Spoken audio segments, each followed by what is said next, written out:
Hello and welcome to the latest Lukozer PC game review video. And for this one it is Might and Magic Heroes 7, which is by far the most recent release in terms of how long between release and me doing a video of it. Yeah, this is the shortlist. The game only came out yesterday, I think. Yeah, it was yesterday. So this is the seventh installment of the Heroes of Might and Magic series, or Might and Magic Heroes as it's now become. And well, we'll check out the campaigns on the table here.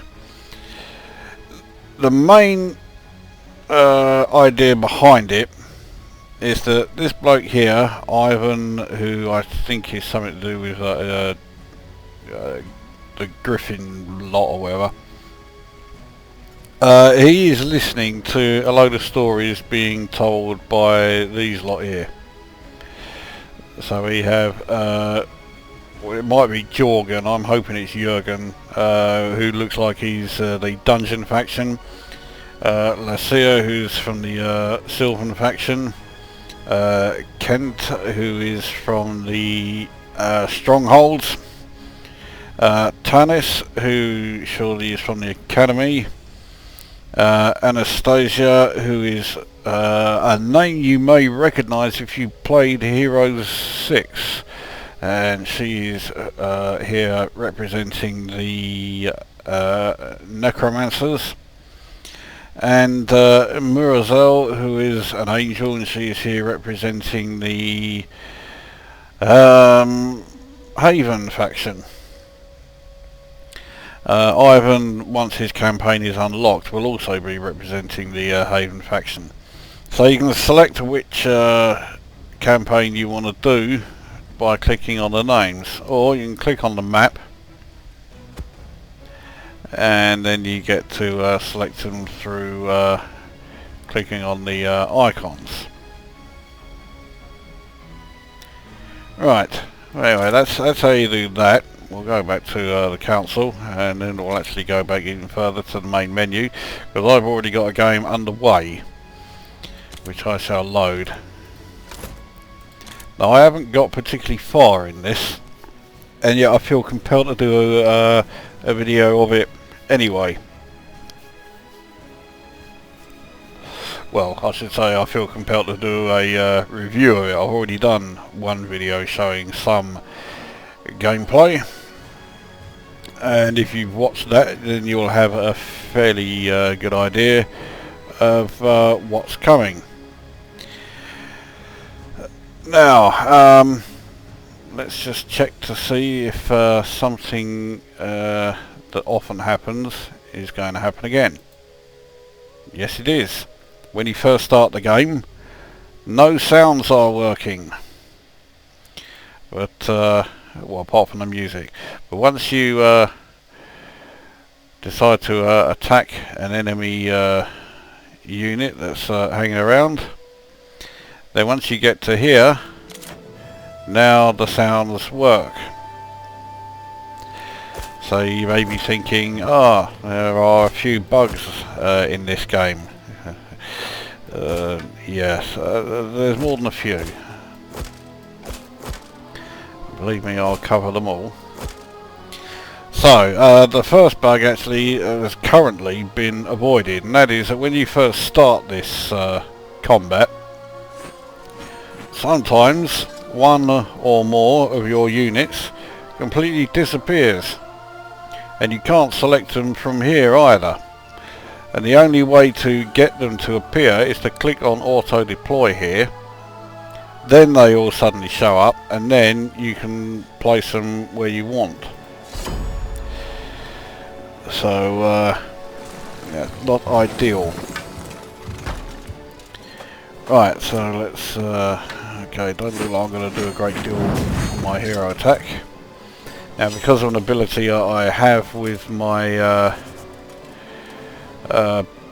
ballista, it will now fire 3 times at the target that I selected.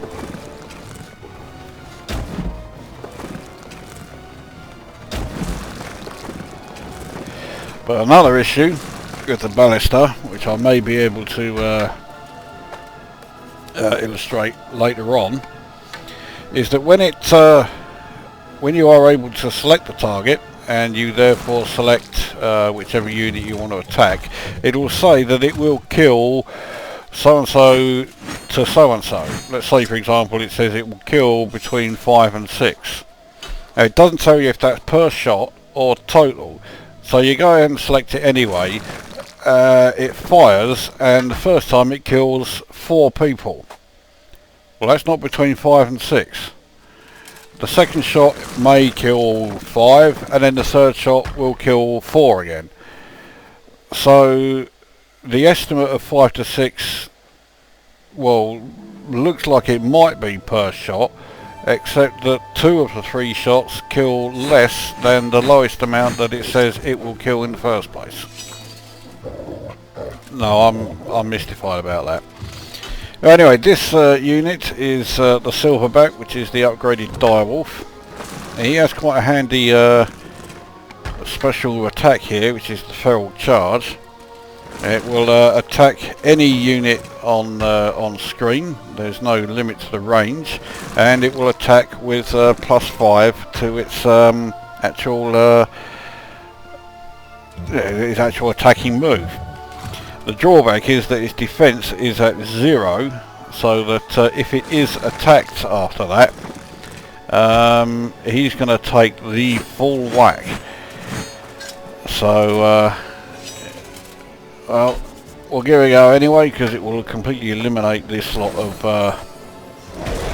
Earth Elementals. Now, if you have played Heroes of Might and Magic 6, you will quite understandably be sitting here thinking, those Earth Elementals don't half look familiar. Yes, they do. They look identical to the Earth Elementals in Hero 6, as do an awful lot of units in this game. Attacking him with good luck means that he's now definitely gone. Now here's another one. The healing sister is now considered a like a war machine, and it's used in place of a healing tent. And if you select anybody to heal, obviously they would need to have taken damage in the first place, and at the moment none of mine have. But it will show you there that it will heal however many to however many, and it also lists how many it will resurrect, except the resurrect part doesn't work. So if it says it will resurrect 5 people, it resurrects 0. So there's another bug. You're starting to get an idea of well, that this game is in a bit of a mess. Well, yes, it is to a degree. It's not, you know, atrocious,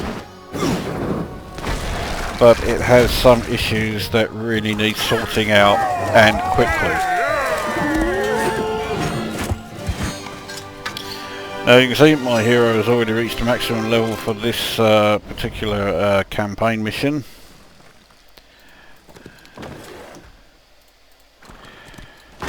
So I'll just grab what we can.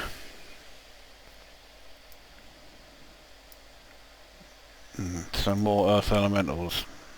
Fuck it, let's go after them.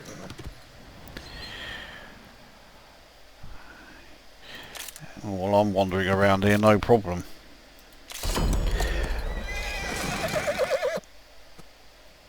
Alright, so there we go. All my units are there, which is nice, because it doesn't always happen.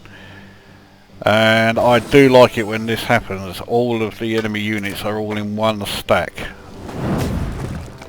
It makes the battle an awful lot easier. So this is saying it will kill 1. Okay, and for once it did actually kill 1. The other 2 shots do seem to be bonus shots. I highly doubt that my silverbacks, or whatever they're called, will successfully, well no they won't, they'll kill 4 to 5. So at worst it will halve the amount there. I'll definitely settle for that. So attacking with good luck took the lot out in one go. You may be thinking after seeing that, those silverbacks don't half look a bit overpowered, and you would be right to think that. I certainly do. I have a feeling they are going to be, I think that's going to be sorted out.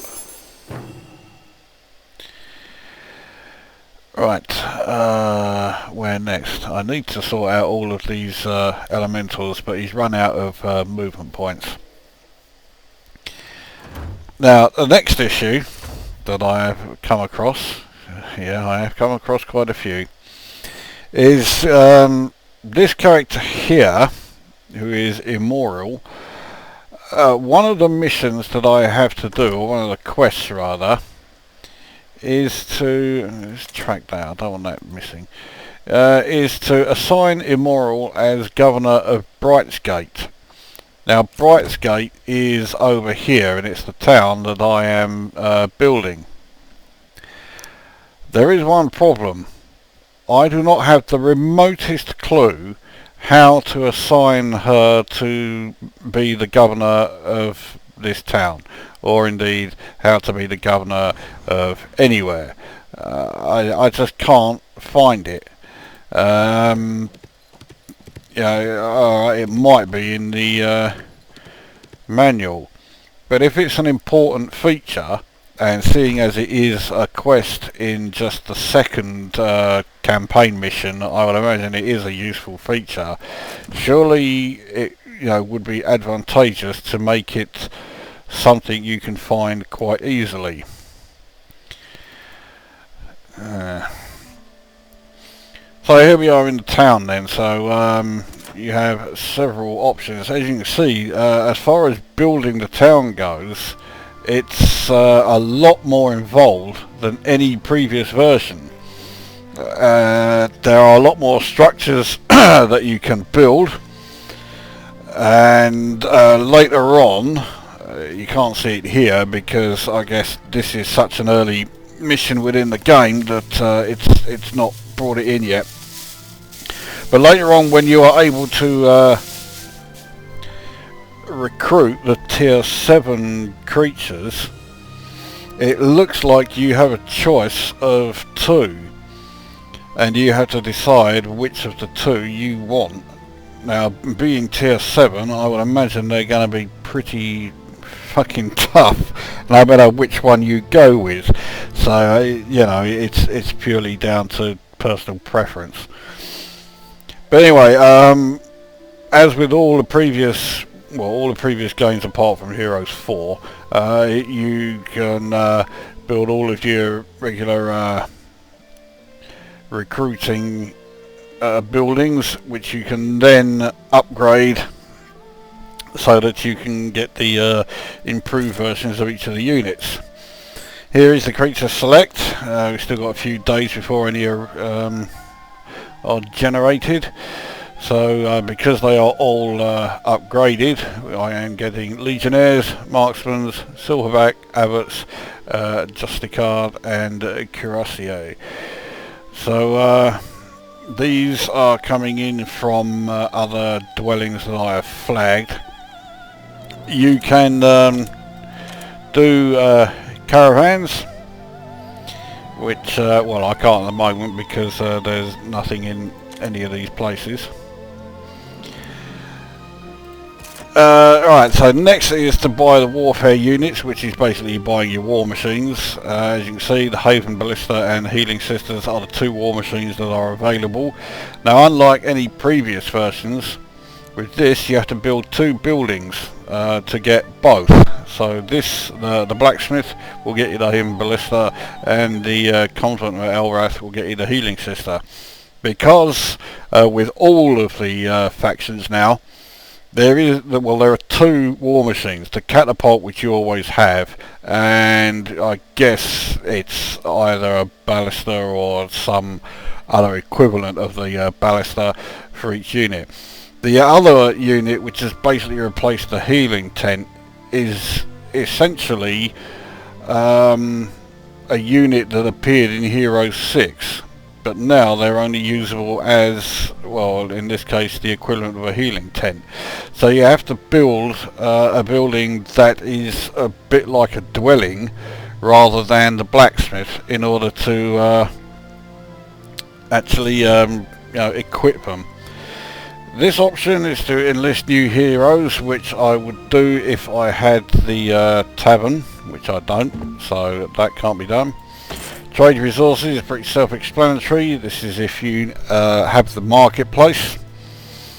It's certainly a lot easier to follow than previous games. There were some where the marketplace was just came across as being so ridiculously difficult to figure out. This is sending like tributes to allies. The ally in this case is House Materia. So that's one thing I certainly like, is the fact that the marketplace is a lot easier to use here than in some of the previous games.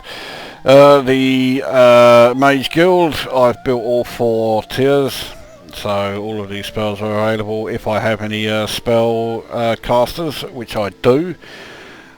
Thieves Guild is not built, there are no caravans arriving. Now this is one area where the game has changed completely to any of the previous ones.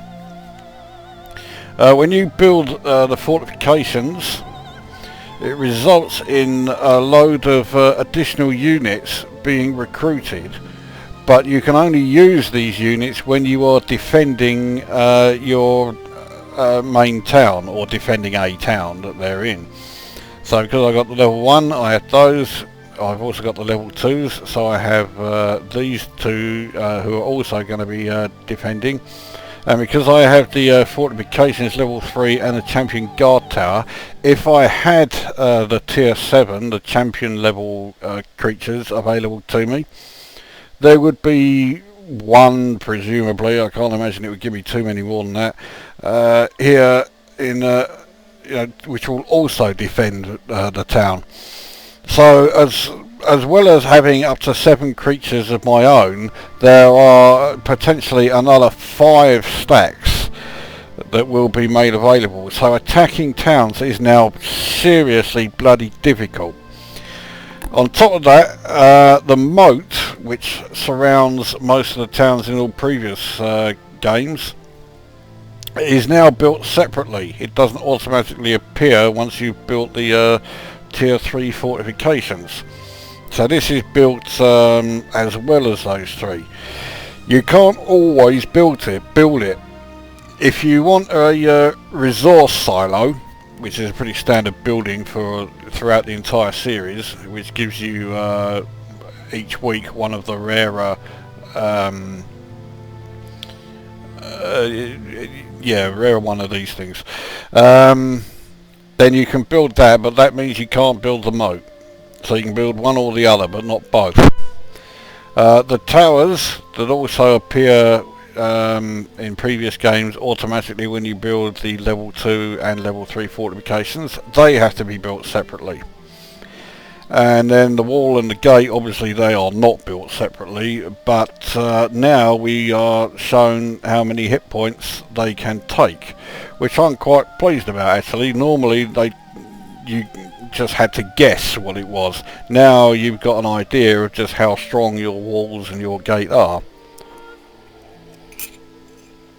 So yeah, I'm okay with that. So that is your town and upgrading it. Graphically it's not fantastic, but I mean it's not awful. It's certainly better than Heroes 4. It's certainly better than how the towns originally looked when Heroes 6 came along, but that's really not difficult. So anyway, alright, so that day done with. Now we are back to Immortal here. The green flowery bits.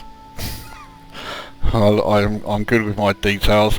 That's your movement points. The blue is your mana for casting spells. It's typical. Her mana is 40. His mana is 30. She is a might character. He is the magic character, but she has more mana than he does. That is largely because I don't really bother with spells much. But because of that, I've got a magic character here who is actually pretty strong in battle, and doesn't really need to use magic, which is just as well because he's quite shit at it, as I'll try and demonstrate while we attack these water elementals. Now the water elementals are the only elementals that do not look identical to how they did in Hero 6. The fire ones are bigger, but nevertheless they look exactly the same. The air elementals look exactly the same, but slightly more ethereal. The difference now is that the air elementals do not have a ranged attack. The water elementals do, whereas in 6 they only had it when they were able to cast spells. The other thing that water elementals do is they will retaliate every single time you or a unit attacks them. So if this silverback goes and attacks this stack, obviously they'll retaliate because it's the first time, but then even if the other 1, 2, 3 here all went and attacked him, he will retaliate every single time, which is a fucking pain in the arse. Alright, let's get a shot of this fucker.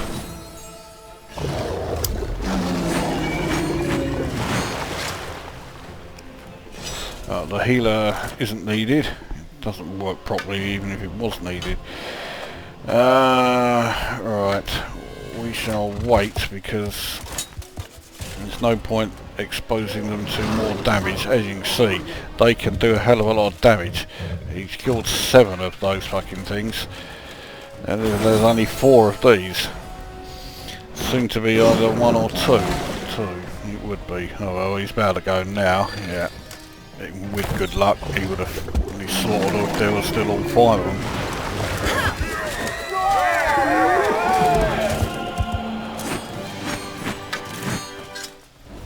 Now, I must admit that my strategy in this game so far is fucking lousy.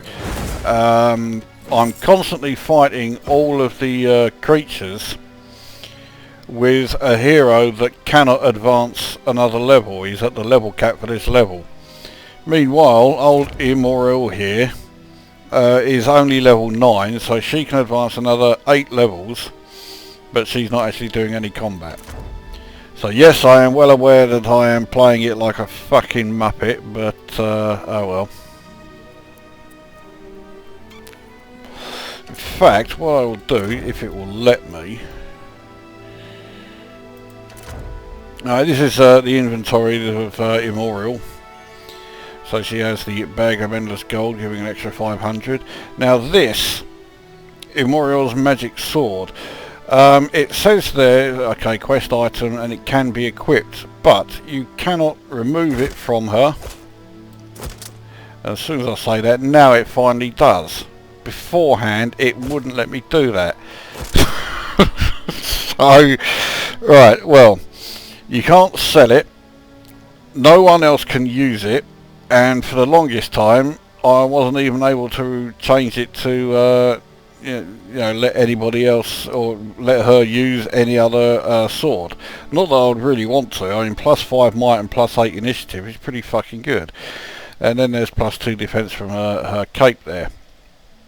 Now, if you want to check out her spells and that, they are all under the skills.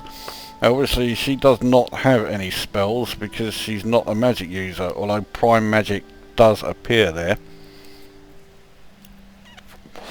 And in the diplomacy section, this is where it tells you who is the governor of the town. I'll show you that with, here we are, with, okay, it's economy for this bloke. Diplomacy's over here. So I'll check economy for her in a sec. But there you can see, governor.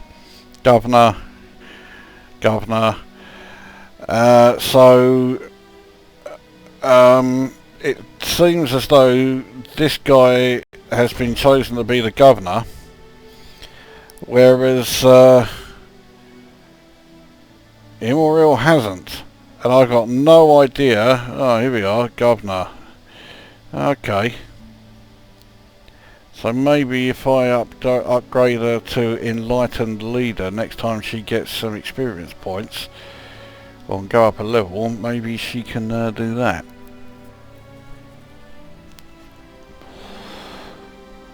It might work. Just face nothing else else. Oh, hang on, here we go. Right, defence, governor, but it doesn't. She's got that option. So yeah, I haven't got a clue how to change her to the governor.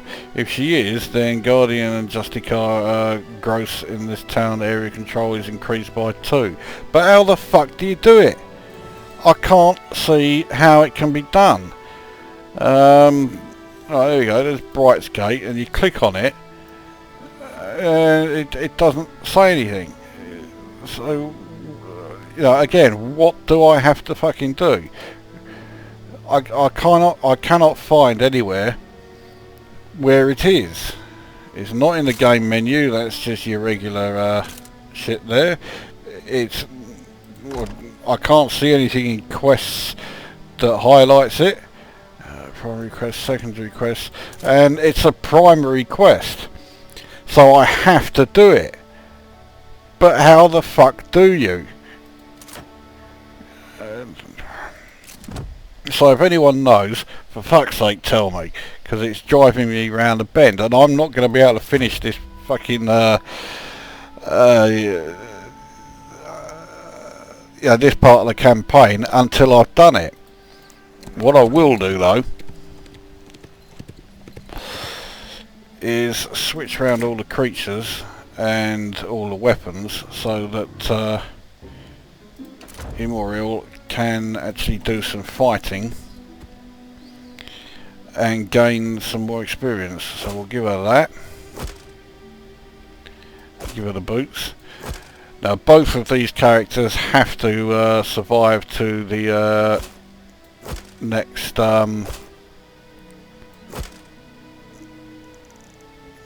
fuck it. That's a really useful one, but so are the weapons that these have got. So anyway, yeah, both characters have to survive, so it doesn't matter who has the endless bag of gold.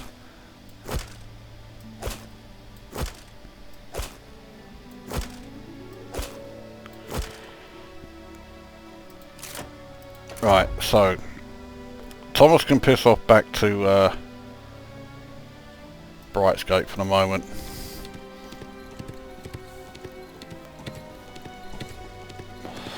And Immortal can now start getting some combat under her belt with this neutral army, which looks like it has griffins and whoa, almost missed that. Yeah, now it may, oh okay, I will still get there in time.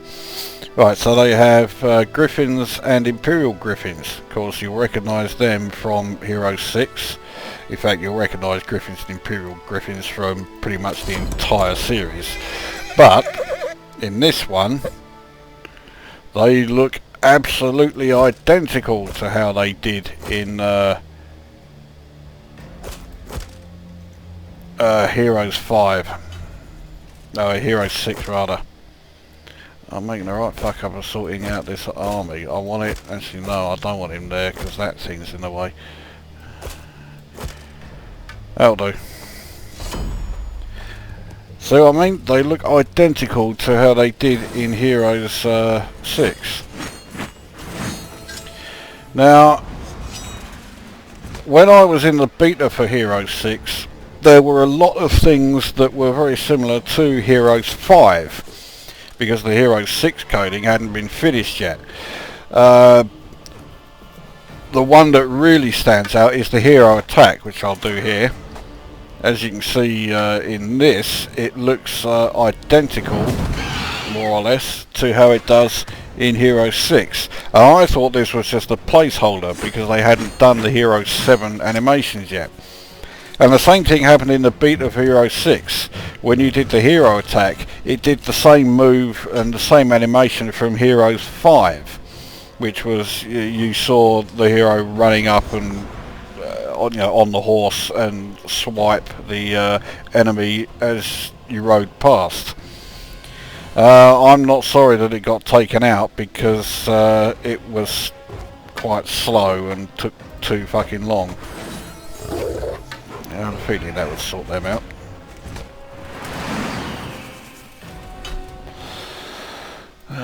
If we can move again, we'll move him back out of the way of everybody else.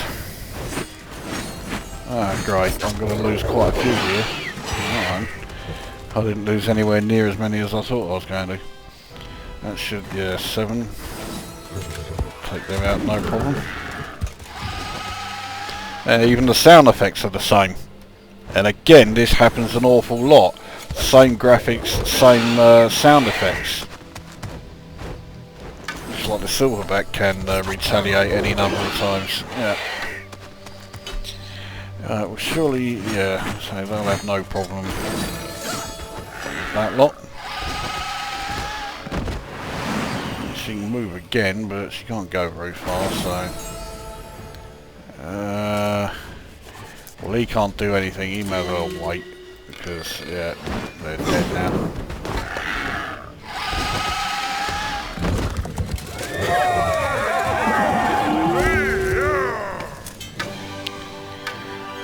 So I lost 19 of my silverbacks, but she can now level up. So let's get her now. What was the one I was going to get? That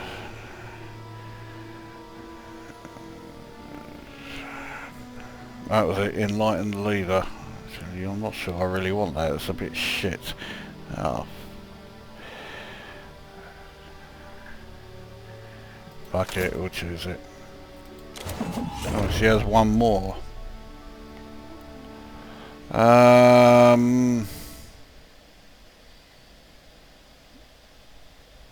quite fancy that one actually. That could come in quite handy, so I'll have that. Right. Now, what does this give us? Permanent bonus of either +2 might or attack or defense. She needs attack.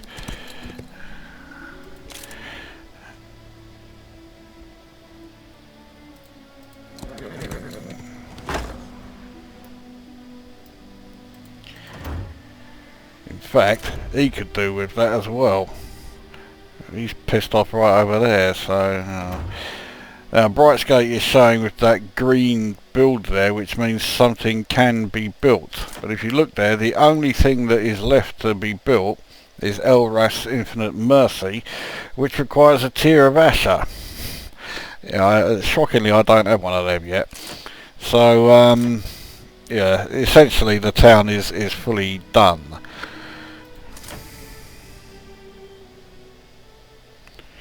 Right. So, next turn, which for him isn't going to involve very much, it's travelling just down here. Although his level cap has been reached, his abilities cap hasn't. They can still keep going up. So, in fact, her might attack is better than his. Her defence is only 2 lower than his, so she should do pretty good in combat. I have a feeling that's a major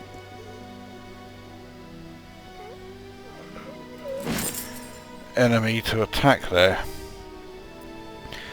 Well, I'll deal with this neutral enemy first. There's only 9 of them. They don't have ranged attack anymore, the elementals, so I'm okay with that.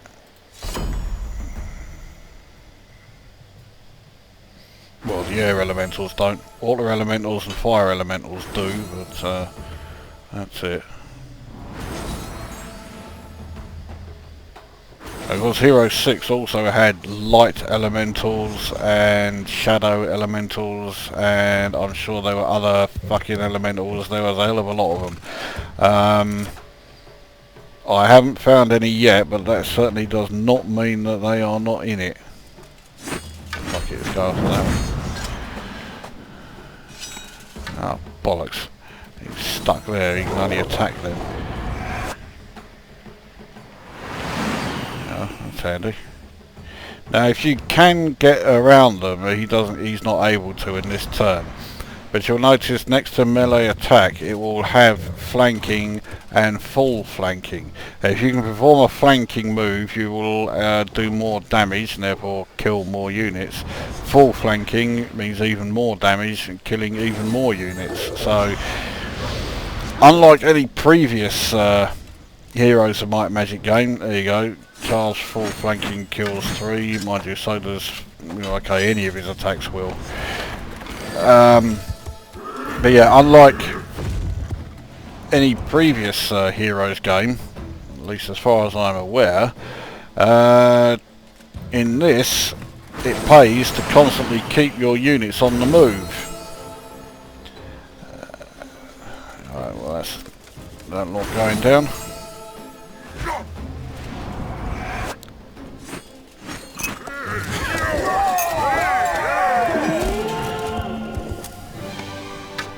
And that's another new level for her.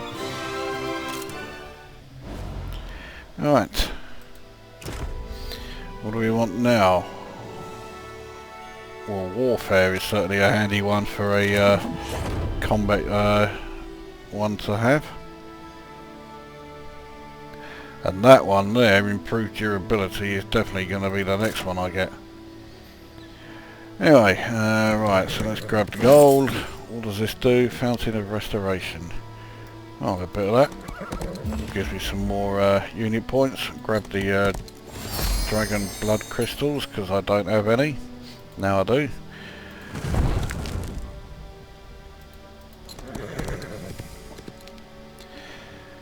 Right, that's that turn done. And now there are going to be a whole slew of new creatures available. Now, so far, as you saw there, golems and sand golems are their population has doubled. But so far, I've only once encountered wandering creatures that don't aren't there on the map to begin with, which I'm not too thrilled about. I was hoping that there would be more of them. But oh bollocks, I can't remember what he needed. Fuck it, give him the attack. Okay, I did make the right decision. Well, he may as well grab that ore. Or he would if he had the movement points.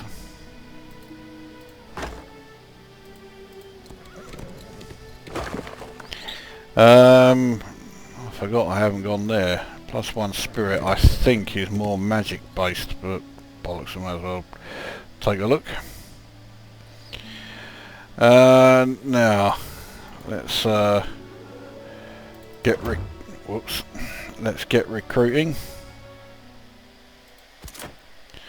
So I click on recruit all, and as you can see there are still 82 left in there.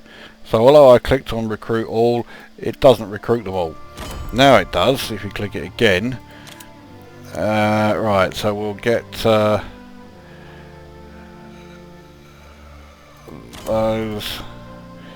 those, and those. That's hopefully the caravan set up. This is actually the first time I've done a caravan, so I don't know really if it, what I'm doing with that one. Looks like that's been done though, so right, that's that taken care of. Next day. Ah, there's the caravan pissing off. Right.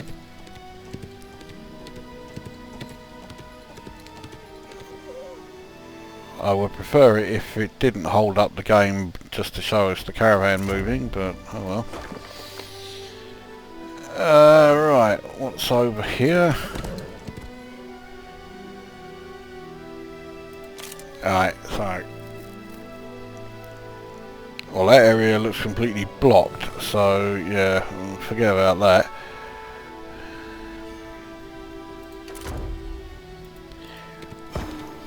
Now I have a funny feeling that means it's going to say he has to attack these lot.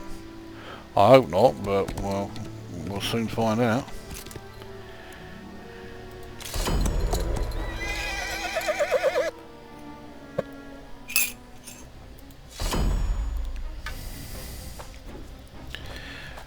That's what I like, the all-in-one stack. Now, as you can see, it looks like just like it did in Hero 6, but it's a lot bigger, which I'm fine with.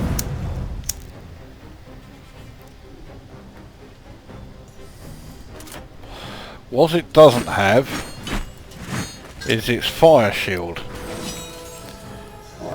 as you can see. So no damage taken, despite the fact that he has just attacked something that is made completely of fire. That's not so good. Looks like there is still something more to be done in and around here. So in that case, now you may as well go to the flag, get a few more points. In fact, it's not worth it. Now there is something you can build in the town, if it lets you, that will allow you to transport back, you know, the teleport gates and whatever. But for some reason on this scenario, it won't let me build that. No, I don't know why.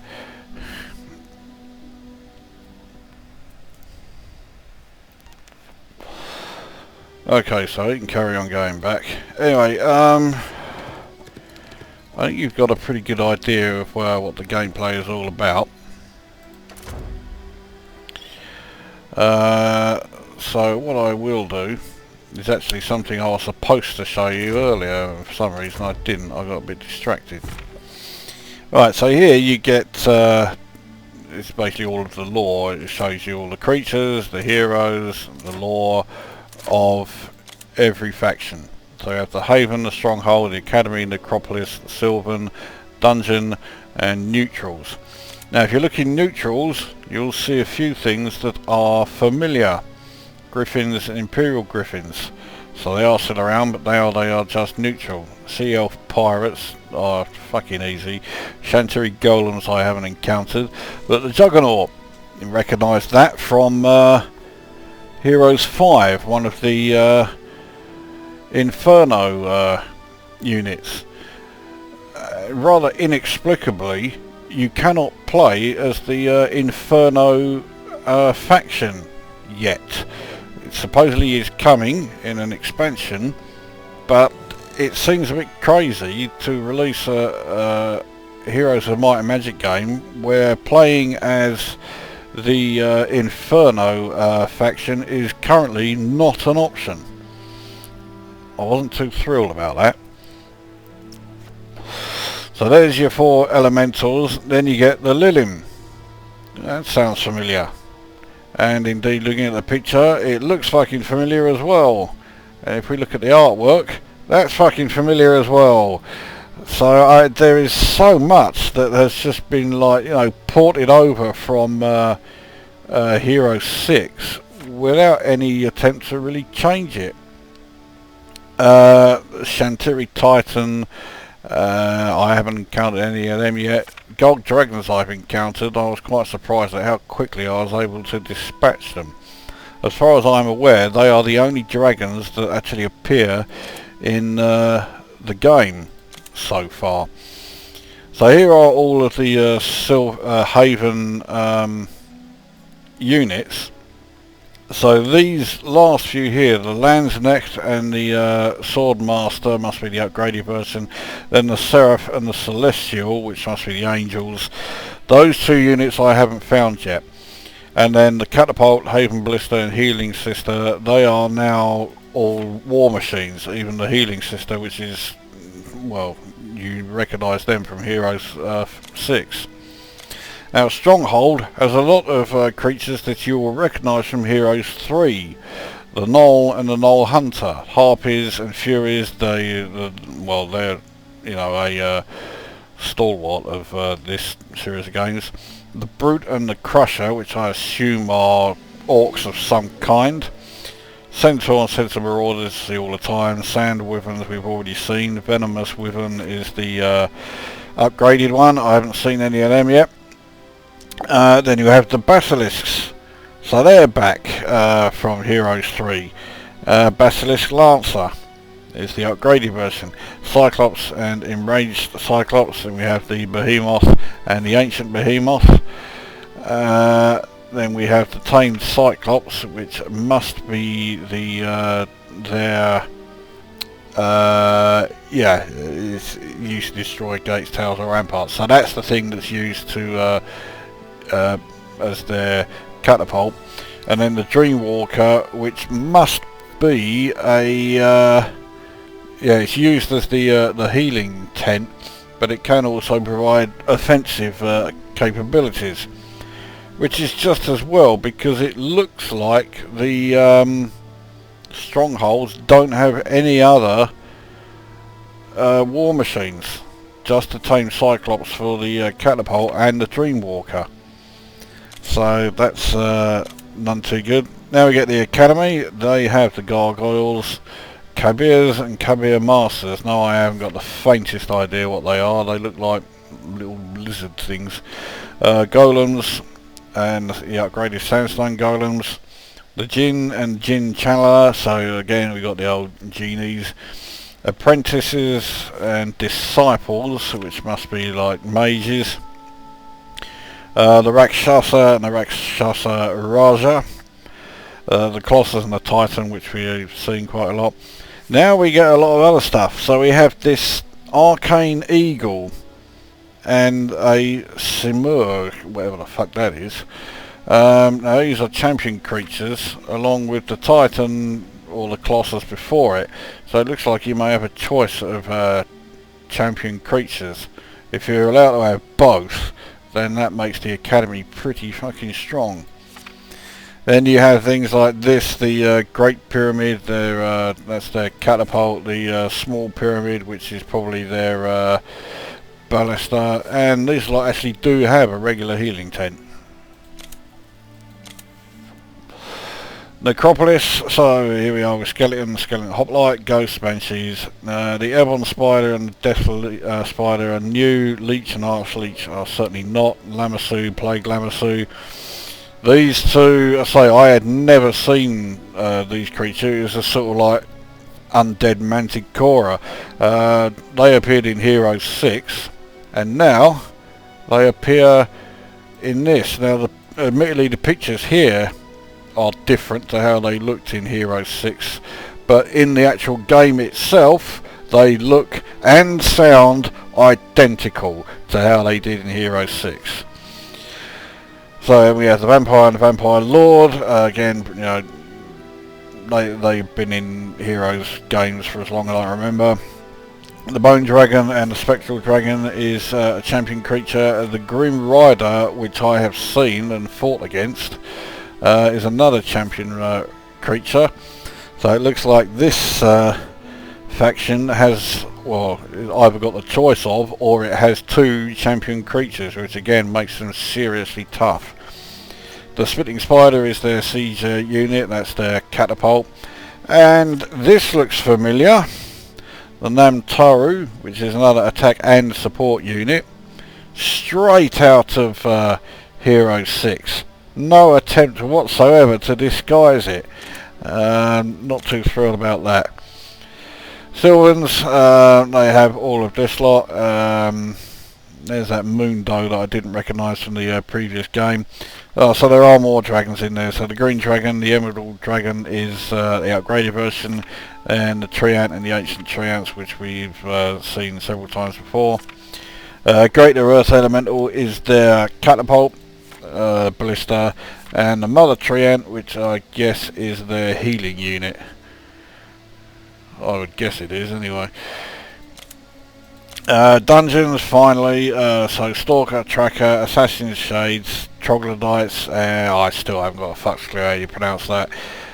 Medusa, yeah, I've gone into that lot as well.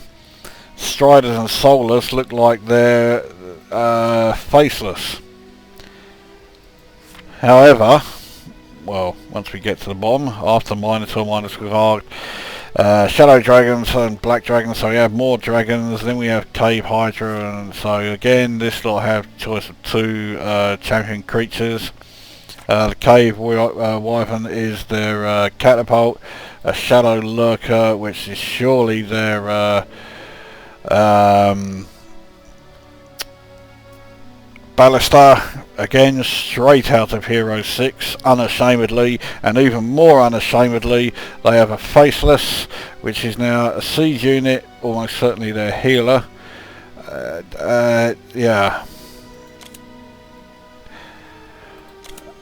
So you can see there is an awful lot that has just literally been lifted out of Hero 6, stuck in here, and they just said, yeah, fuck it, we'll put that in. And therein lies the problem, that you're playing this and you're seeing all of these graphical representations and all of these creatures and thinking, I know them, but not from this game. I've seen them in the previous one. Now, there's no problem with, you know, keeping the same creatures from a previous game, you know, a previous title from the Heroes series. I mean, a lot of them are, you know, stalwarts of fantasy role-playing games, you know, things like Gorgons, which I will call them, you know, the Medusas, and dragons, and, you know, hydras, and all that lot. But some of the other things, like the Faceless, and the Lamassu, and, you know, they first appeared in Hero 6. Never before had anything to do with the Heroes games, and after first appearing they have just completely and unashamedly stuck them all into this one as well, which makes you think that well, maybe they weren't really trying. On top of that, ever since Heroes 3 came along, in Heroes 4, 5 and 6, they were always adding new things to it. So as well as basically your base game, there were all these other little features. Some worked, some didn't. In the case of Heroes 4, it was a total disaster. In the case of Heroes 6, the things that didn't work was more to do with how badly they were implemented, rather than the fact that the ideas themselves weren't good. In this, there is no sign of any of them. The only real sort of new change is the way that town defences are sorted out, with things like, you know, the appearance of these extra units, because you've got the fortifications here, so your town defences are a lot stronger. That's really about the only difference.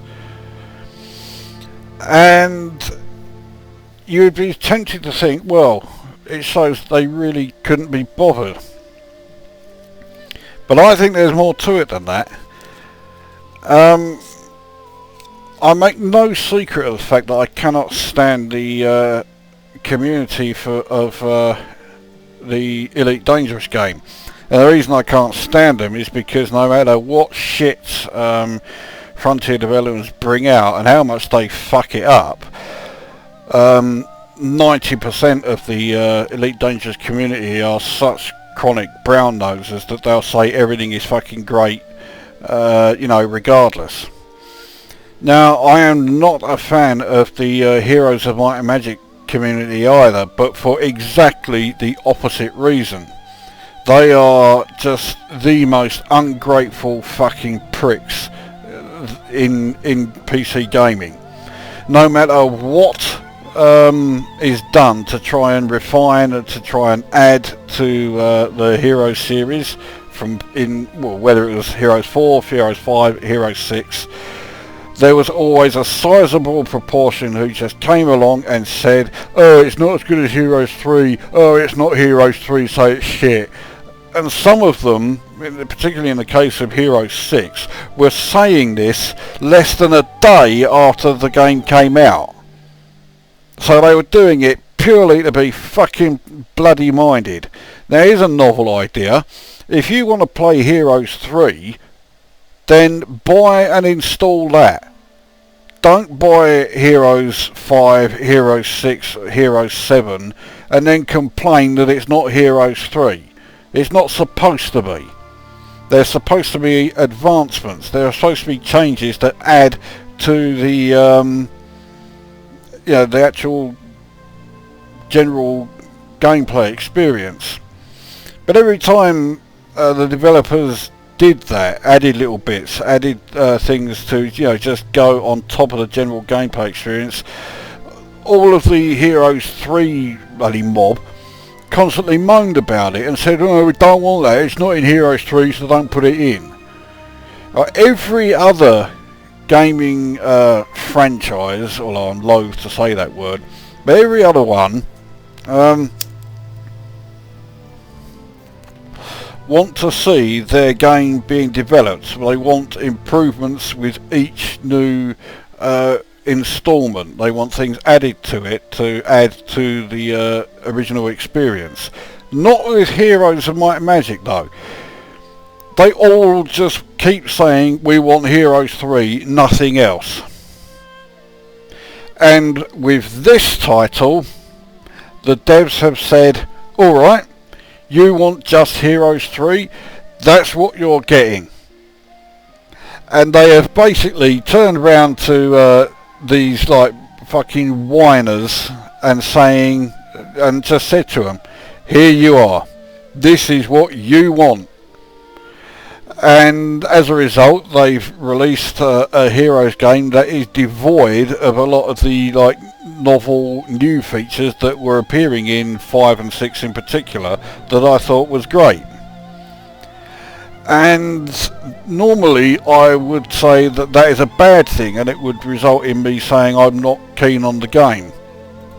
But because of the way that they have gone about it, and because they have basically said, you know, well, they're basically, you know, sticking two fingers up to the Heroes 3 crowd who are constantly whining, because that's how they've gone about it. And if you read some of the articles about the development of Heroes 7, you will see that this is the case. They are so sick of the Heroes 3 brigade that they've basically turned around and said, alright, we'll do a Heroes 3 game, and don't fucking moan to us because, you know, suddenly it doesn't feel like there's very much in it compared to 5 and 6.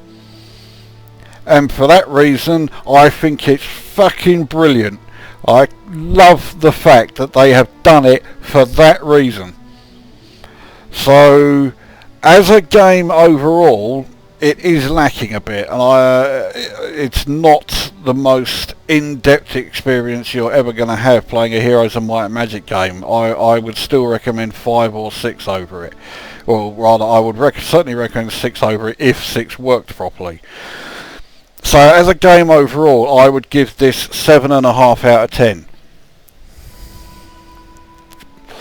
But because of the story behind it, and because of the reasoning behind why they've made Heroes 7 sort of rather basic, I will give it 10 out of 10. I think it's fucking great that they have done it just like that for that reason. And I am currently, for the moment I am prepared to overlook the bugs. I know that they will be addressed in patches. I mean, you know, they are quite minor things. It's more stupid, it's more irritating that they're there. They're not game breaking, but you know, if a feature says it's going to do something, you know, at least put it in. But because of the fact that there is a big fuck you to the Heroes 3 brigade who are constantly complaining, I think that's fucking superb.